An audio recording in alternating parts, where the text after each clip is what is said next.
TikTok moda oldu. Herkes bitki uzmanı oldu. Herkes bitki uzmanı.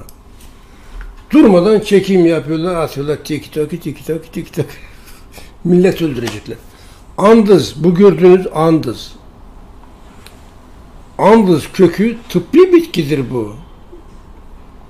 Bronşit, astım, koah, sinüzit, balgam vesaire çok etkili, çok güzel. Yan etkisi yok. Adam almış bunu, diyor ki şu gördüğünüz mazı. Ya mazının andızla bir ilgisi var mı Allah için? İğne yapraklı git, yani çam gibi, çama benzer. Çam değil ama. Bak şurada meyvesi var küçücük. 1 gramı dahi adamı sersem eder. 1 gramı. 1 gramı. Çok zehirli. Homopatide bu yapılsa, kullanılsa bundan dünyanın en etkili ilacı yapılır. Homopati. Koreliler ilacını yapıyor, Almanlar ilacını yapıyor, Amerikalılar ilacını yapıyor. Biz ne yapıyoruz? Bön bakıyoruz.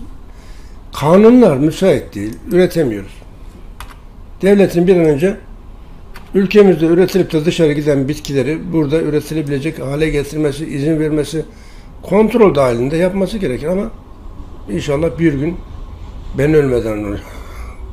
Ben ölmeden olsun da üreteyim ya 100-200 tane, 500 tane ürün üreteyim.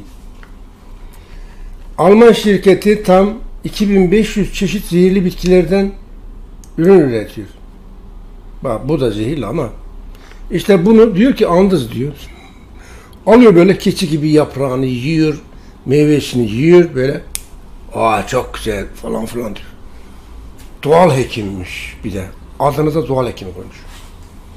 Millet Allah korusun oradan alsa, ona inansa, çoluğunu, çocuğunun, kendinin, ailesinin bir ferdini hastalığın tedavisi için kullansa ölür.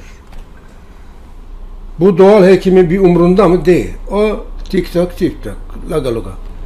Adamın umurunda değil. Ne anlattığını bilmiyor. Andızmış.